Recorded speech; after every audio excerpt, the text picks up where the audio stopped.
보살님, 거사님, 오늘 이 귀한 시간에 저와 마주 앉아 주셔서 감사합니다. 지금 이 글을 읽고 계신 보살님, 혹시 방금까지 하던 집안일을 멈추고 잠시 숨을 고르고 계신 건가요? 아니면 고단한 하루를 마치고 지친 몸을 이끌고 겨우 자리에 앉으셨나요?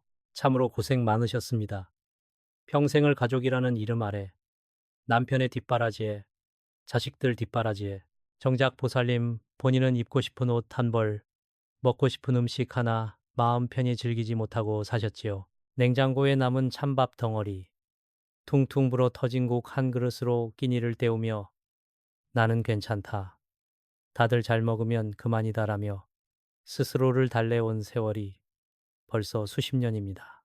보살님, 알고 있습니다. 쑤시는 무릎 관절염 때문에 비 오는 날이면 온몸이 바늘로 찌르는 듯 아파도 어디 하소연할 곳 하나 없어 그저 안방 한 구석에서 남몰래 눈물 훔치셨던 그 마음을요. 자식들은 커서 제 앞가림 하느라 바쁘고 남편은 말 한마디 따뜻하게 건네지 않아 그 깊은 외로움이 가슴 한가운데 맺힌 응어리가 되어버렸지요. 텅 빈 지갑을 볼 때마다 밀려오는 막막함, 다달이 갚아야 할 빚 때문에 밤잠을 설치며 새벽마다 칠성님께 빌고 또 빌었던 그 눈물 젖은 기도를 저도 다 알고 있습니다. 그런데 보살님, 이상하지 않습니까? 분명히 열심히 살았고 누구보다 성실하게 가족을 위해 헌신했는데 왜 우리 집에는 웃음보다 한숨이 더 많고 낫지 않는 질병이 끊이지 않으며 재물은 들어오자마자 썰물처럼 빠져나가는 것일까요?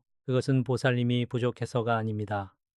보살님의 운명이 나빠서도 아닙니다. 우리 집안터에 그리고 우리 몸속에 보이지 않게 자리 잡은 가난 귀신과 나쁜 기운들이 보살님의 정성스러운 기운을 다 갉아먹고 있기 때문입니다. 이제는 그만하셔야 합니다. 이제는 보살님 스스로를 위해 그리고 보살님의 가정을 위해 그 끈질긴 악연의 고리를 끊어내야 할 때입니다. 그동안 흘린 눈물이 헛되지 않도록 오늘 제가 가르쳐드리는 이 비방이 보살님 인생의 대운을 바꾸는 첫 단추가 될 것입니다. 지금부터 제가 하는 말 한마디 한마디를 마음속 깊이 새겨 들으십시오. 이제 곧 보살님의 집안에 황금방패가 세워지고 꽉 막혔던 운기가 다시 흐르기 시작할 것입니다. 보살님, 이제 다 왔습니다. 저만 믿고 따라와 주십시오. 보살님, 이제 그 꽉 막혔던 운명의 혀를 뚫어드릴 시간이 왔습니다. 우리가 사는 집은 단순히 잠을 자는 공간이 아닙니다. 이곳은 보살님의 기운과 하늘의 복이 만나는 우주의 정거장이지요. 그런데 왜 보살님의 집에는 복 대신 우환이, 웃음 대신 한숨이 먼저 찾아들까요? 이유는 간단합니다. 우리 집안 곳곳에 숨어 있는 가난 귀신들이 보살님의 정기를 갉아먹고 있기 때문입니다. 보살님, 평소 베란다 창문을 열 때 왠지 모를 서늘함이 느껴지진 않으셨습니까? 낡은 커튼 뒤 짐들로 가득 찬 구석 혹은 먼지가 쌓인 창틀, 그곳이 바로 밖에서 떠돌던 부정한 기운들이 우리 집으로 들어오는 불길한 통로입니다. 특히 보살님께서 자식들을 위해 남편을 위해 헌신하며 흘렸던 그 눈물방울들이 땅으로 떨어져 베란다 구석에 스며들면 그것이 곧 원망과 한이 서린 탁기가 됩니다. 이 탁기가 집안을 맴돌면 가족들의 몸에는 이유 없는 질병이 찾아오고 들어와야 할 재물은 마치 뚫린 독으로 물이 빠져나가듯 흔적도 없이 사라지는 것이지요. 아픈 무릎을 부여잡고 밤마다 잠 못 드는 것도 사실은 보살님이 부족해서가 아니라 이 터에 낀 가난의 그림자 때문입니다. 그렇다면 어떻게 해야 할까요? 오늘 제가 일러드리는 이 비방은 세간에 떠도는 흔한 민간요법과는 차원이 다릅니다. 불경의 진언이 적힌 종이를 베란다 창가에서 태우는 행위는 우리 집안의 나쁜 애군을 하늘로 돌려보내고 황금방패를 치는 아주 강력한 주술입니다. 불꽃이 타오를 때 그 연기는 보살님의 한 서린 기억들을 정화합니다. 붉은 불길은 우리 집안에 침범한 가난 귀신을 몰아내는 가장 뜨거운 검이 될 것입니다. 지금부터 마음을 가다듬으십시오. 다음 단계에서는 도대체 어떤 경전을, 어떤 시간에, 어떤 방법으로 태워야 보살님의 집안에 다시금 부귀영화의 기운이 깃들게 할 수 있는지 그 구체적인 황금비기를 하나하나 낱낱이 파헤쳐 드리겠습니다. 이것은 보살님께서 지금까지 겪어온 고난의 역사를 끝내고 새로운 대운의 문을 여는 열쇠입니다. 이제 그 고통의 굴레를 끊어낼 준비가 되셨습니까? 보살님, 거사님, 이제는 더 이상 미룰 수 없습니다. 우리 집안을 갉아먹는 그 어두운 기운을 오늘 이 자리에서 완전히 끊어내야 합니다. 많은 분들이 물으십니다. 도대체 어떤 불경을 태워야 하느냐고, 어떻게 해야 나쁜 기운이 씻겨나가느냐고 말입니다. 지금부터 제가 알려드리는 이 비방은 우리 조상님들께서 대대로 전해 내려온 집안의 아군을 소멸시키는 가장 강력하고도 근본적인 처방입니다. 첫째로 준비해야 할 것은 금강경의 핵심 구절이나 집안의 애군을 막아주는 광명진언이 적힌 종이입니다. 하지만 이것을 단순히 불에 태우는 것만으로는 부족합니다. 중요한 것은 보살님의 간절한 마음이 그 불꽃 속으로 녹아들어야 한다는 것입니다. 베란다, 즉 집안의 가장 끝자락이자 외부와 맞닿은 그곳에서 보살님께서 평생 참아왔던 그 억울함과 슬픔, 자식을 향한 사랑과 걱정을 모두 쏟아내며 불을 붙이십시오. 불꽃이 일렁이는 그 순간 보살님은 눈을 감고 다음과 같이 읊조리셔야 합니다. 내 집안을 가로막던 모든 애구는 이 불길과 함께 사라지고 하늘의 복덕이 다시 우리 집 문턱을 넘으리라. 방법은 이렇습니다. 먼저 깨끗한 사발의 소금을 조금 담아 베란다 한가운데에 놓으십시오. 소금은 세상의 부정을 빨아들이는 정화의 결정체입니다. 그 옆에서 경전 구절을 태우며 타오르는 재가 소금 위로 떨어지게 하십시오. 이때 불꽃이 붉게 타오를수록 집안의 나쁜 기운이 더 강력하게 정화되고 있다는 증거입니다. 불이 다 꺼지고 나면 그 재와 소금을 모아 집 밖에 흐르는 물이나 흙으로 보내십시오. 이것이 곧 가난 귀신을 내쫓고 우리 가정에 황금 방패를 세우는 의식입니다. 이 의식을 마친 그날 밤부터 보살님의 꿈자리는 달라질 것입니다. 쫓기던 꿈은 사라지고 환한 빛이 비치는 꿈을 꾸게 될 것입니다. 아침에 눈을 뜨면 몸을 짓누르던 그 무거운 피로감이 씻은 듯 사라진 것을 느끼실 겁니다. 보살님, 이것은 기적이 아니라 보살님의 헌신과 노력이 하늘에 닿아 다시 돌아오는 보답입니다. 이제 우리는 마지막 단계로 나아갑니다.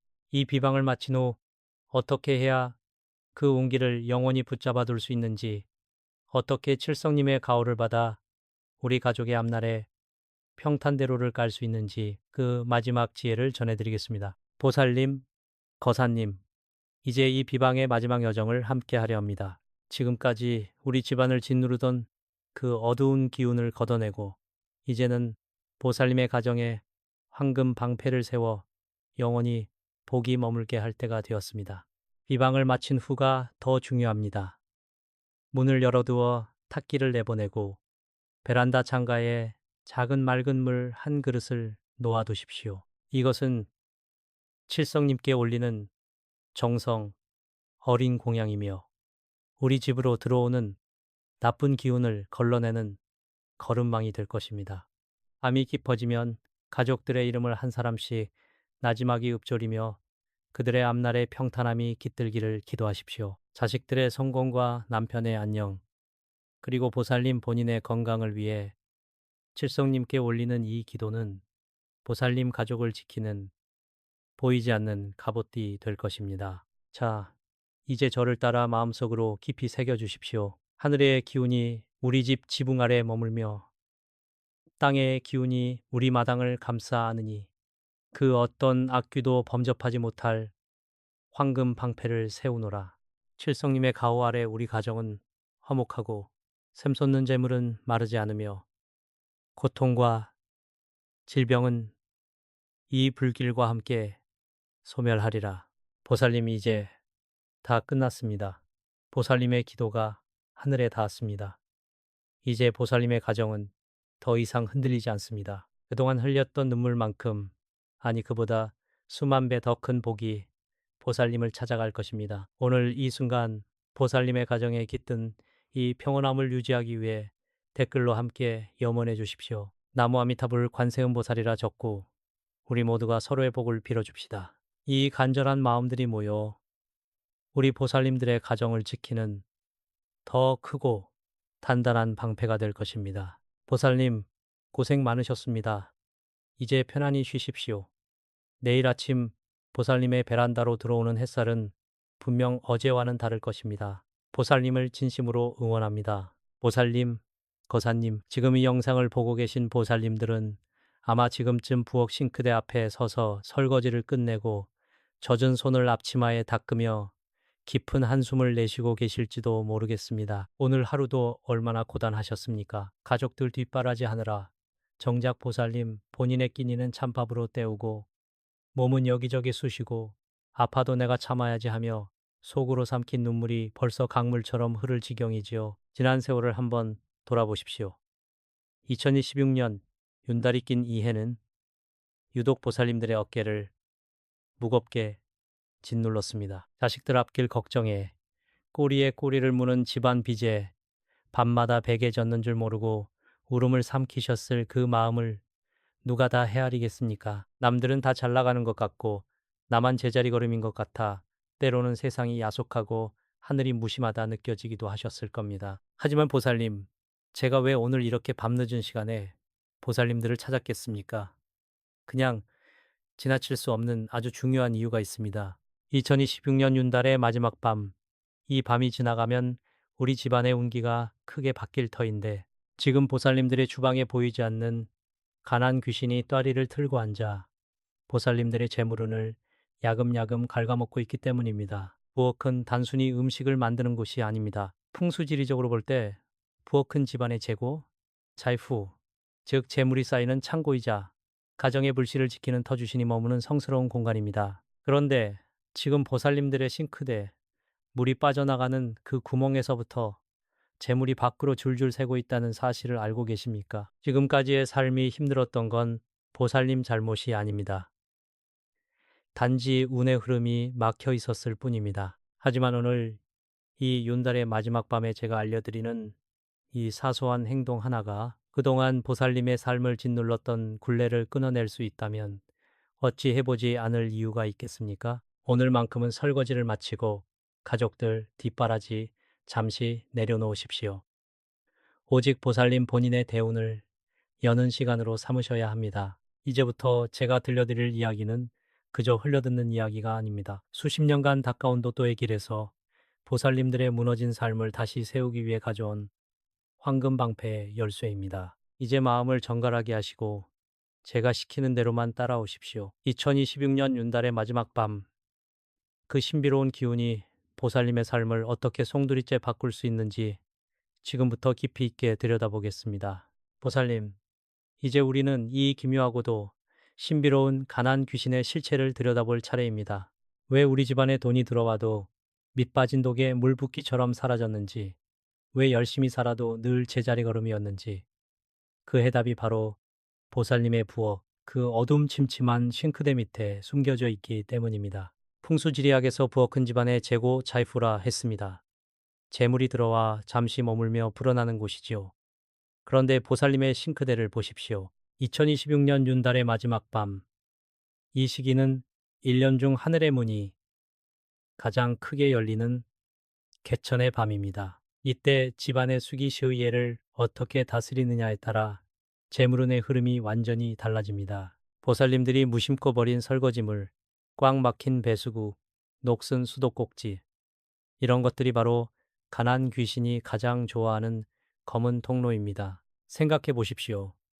남편의 낡은 옷, 다 떨어진 앞치마, 싱크대에 눌어붙은 기름때, 이 모든 것이 사실은 보살님들의 눈물을 먹고 자라는 가난의 씨앗들이었습니다. 특히 2026년과 같은 윤달의 마지막 밤에는 해군이 밖에서 들어오는 것이 아니라 집안 내부의 묵은 기운이 가난의 형태로 굳어집니다. 싱크대 밑은 습하고 어두워 음기임해가 가장 많이 쌓이는 곳입니다. 이곳이 정화되지 않으면 아무리 큰 돈이 들어와도 마치 썰물 빠지듯 모래알처럼 빠져나가게 되는 법입니다. 많은 분이 왜 나는 이렇게 고생만 할까라고 자문합니다. 그건 보살님의 능력이 부족해서가 아닙니다.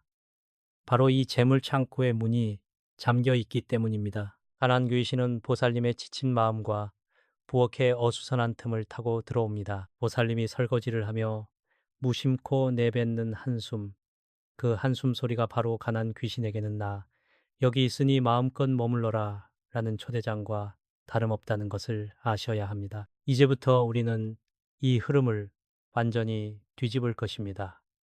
싱크대 배수구에서 새어나가던 재물운을 막고 그 자리에 금전운의 댐을 쌓을 것입니다.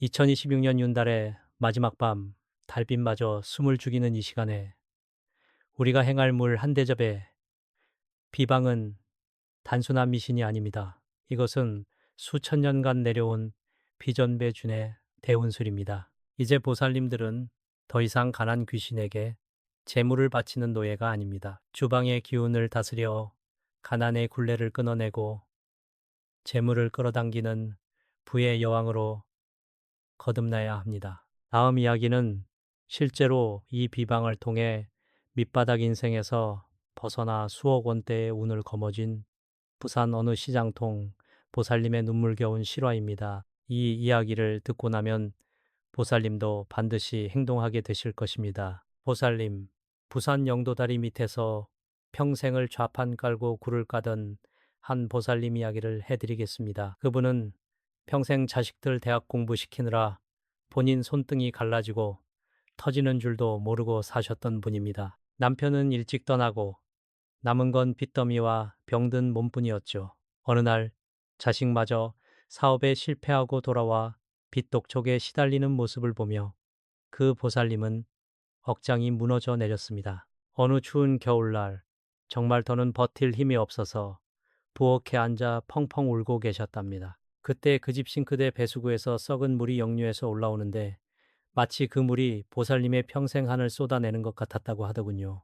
그때 우연히 저를 만나 제가 오늘 보살님께 알려드릴 이 윤달 마지막 밤의 비방을 처음 전수받으셨습니다. 처음에는 이런 물 한 대접이 무슨 소용이 있겠냐며 반신반의하셨지요. 하지만 보살님, 그날 밤 그분은 마지막이라는 심정으로 정성껏 물을 떠다 싱크대에 올려두고 밤새 간절하게 칠성님께 빌고 또 비셨습니다. 다음 날 아침 놀라운 일이 벌어졌습니다. 평소에 연락 한 통 없던 먼 친척에게서 갑자기 연락이 오더니 십수년 전 떼었던 땅값이 보상금으로 나왔다며 거액의 돈이 입금된 것입니다. 그뿐만이 아닙니다. 자식들이 하던 일도 거짓말처럼 술술 풀리기 시작했지요. 보살님, 그 보살님이 특별해서 그런 기적이 일어난 걸까요?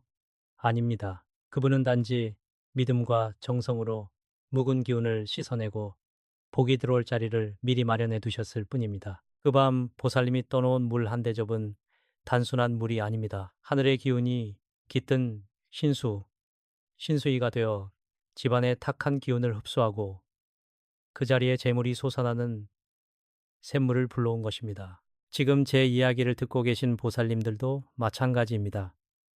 그 부산의 보살님처럼, 아니, 그보다 더 큰 복을 받으실 자격이 충분합니다. 지금까지 보살님이 흘리신 그 눈물이 헛되지 않도록 이제는 그 고난의 문을 닫고 영광의 문을 열어야 할 때입니다. 2026년 윤달의 마지막 밤, 보살님 곁에는 제가 있습니다. 그리고 보살님을 지키는 터주신과 칠성님이 함께 하실 겁니다. 이제 그 비방이 무엇인지, 어떻게 하면 보살님의 부엌기 재물을 끌어당기는 자석으로 변할 수 있는지 그 구체적인 방법을 제가 하나하나 낱낱이 알려드리겠습니다. 귀를 기울이십시오. 이제 보살님의 인생은 어제와 완전히 다른 길로 접어들게 될 것입니다. 보살님, 이제 가장 중요한 순간입니다. 2026년 윤달의 마지막 밤, 그 신비로운 기운을 보살님의 집으로 끌어들이는 비방의 시간을 갖겠습니다. 이 비방은 단순한 민간요법이 아닙니다. 집안의 탁한 기운을 씻어내고 재물운의 통로를 여는 금괴 개폐술 징괴 하이베수트입니다. 마음을 가다듬고 휴대폰을 내려놓고 오직 이 순간에만 집중하십시오. 먼저 용기를 준비해야 합니다. 플라스틱이나 깨진 그릇은 절대 안 됩니다. 반드시 흰색 도자기 대접이나 맑은 유리 대접을 준비하십시오. 겉에 흠집이 하나도 없는 깨끗한 것이어야 합니다. 그리고 물은 수돗물을 바로 받지 마십시오. 정수기 물이나 가능하다면 깨끗한 생수를 사용하십시오. 이 물 한 대접이 바로 보살님의 올 한 해 재물운을 담을 샘물이 될 것입니다. 준비한 대접의 물을 8부 정도 채우십시오. 그 다음 여기에 천일염 텐유림바인을 딱 3알만 넣으십시오. 왜 3알이냐? 삼신할머니와 칠성님의 기운을 상징하는 숫자이기 때문입니다. 소금은 예로부터 귀신을 쫓고 애군을 정화하는 가장 강력한 성물입니다. 그 소금을 넣으며 마음속으로 간절히 빌어야 합니다.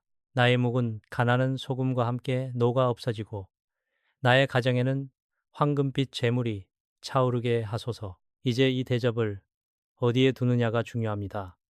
바로 부엌 싱크대, 물이 빠져나가는 배수구, 바로 옆 구석에 두십시오. 이때 중요한 것은 방입니다. 보살님 집의 출입문에서 보았을 때 가장 안쪽에 있는 싱크대 구석에 자리를 잡으십시오. 만약 싱크대가 너무 좁다면 받침대를 하나 놓고 그 위에 올려두어도 좋습니다.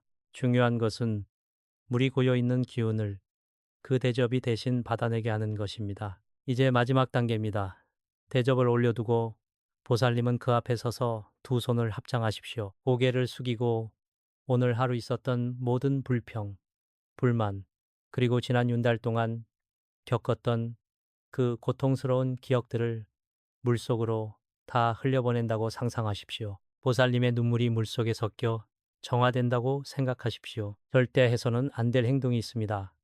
이 대접을 두고 나서 자다가 일어나 물을 마시러 부엌에 가거나 대접을 건드려 물을 엎지르는 것은 금기입니다. 만약 엎지르게 되면 그날의 기운이 깨지는 것이니 다시 처음부터 시작해야 합니다. 그리고 다음 날 아침 동이 트기 전에 일어나 그 물을 배수구에 조용히 쏟아버리십시오. 물을 쏟으며 이렇게 읊조리십시오. 애구는 떠나가고 보구는 들어와라. 보살님, 이 짧은 과정이 정말 효과가 있을까 의심이 드십니까? 그 의심마저 가난 귀신의 장난입니다. 지금 보살님께서 보여주시는 이 작은 정성이 하늘을 움직입니다. 보살님은 하실 수 있습니다. 이제 대접을 준비하십시오. 부엌의 어둠을 밝히는 보살님의 그 간절함이 2026년에 남은 날들을 황금빛으로 물들일 것입니다. 보살님, 이제 모든 준비가 끝났습니다.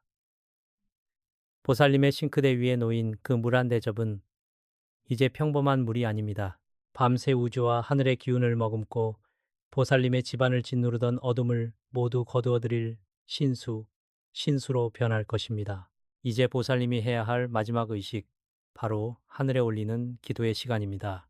두 손을 합장하고 눈을 지그시 감으십시오.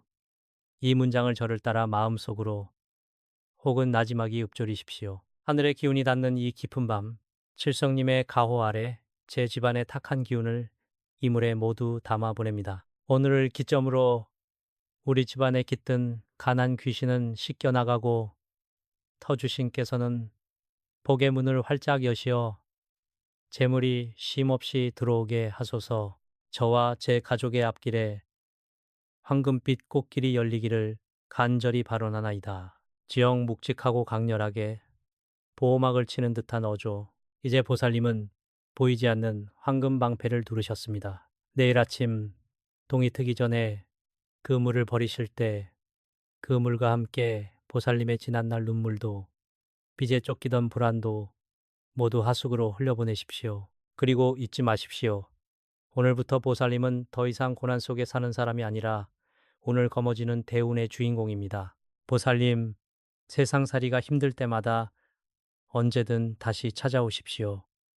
제가 늘 이곳에서 보살님의 곁을 지키며 길을 밝혀드리겠습니다. 오늘 이 밤 마음 편히 잠드십시오. 내일 아침 보살님의 주방에서부터 기분 좋은 변화가 시작될 것입니다. 모든 보살님의 가정에 칠성님의 가호와 재물의 복이 가득하시길 진심으로 빌겠습니다. 오늘 이 공덕을 나누기 위해 댓글에 간절한 마음을 담아 나무아미타불 관세음보살을 적어보십시오. 적는 순간 보살님의 대우는 더욱 확고하게 뿌리를 내릴 것입니다. 고생 많으셨습니다, 보살님. 부디 평안한 밤 되십시오. 모든 비방의 과정이 마무리되었습니다. 보살님의 앞날에 큰 복이 가득하시길 빕니다.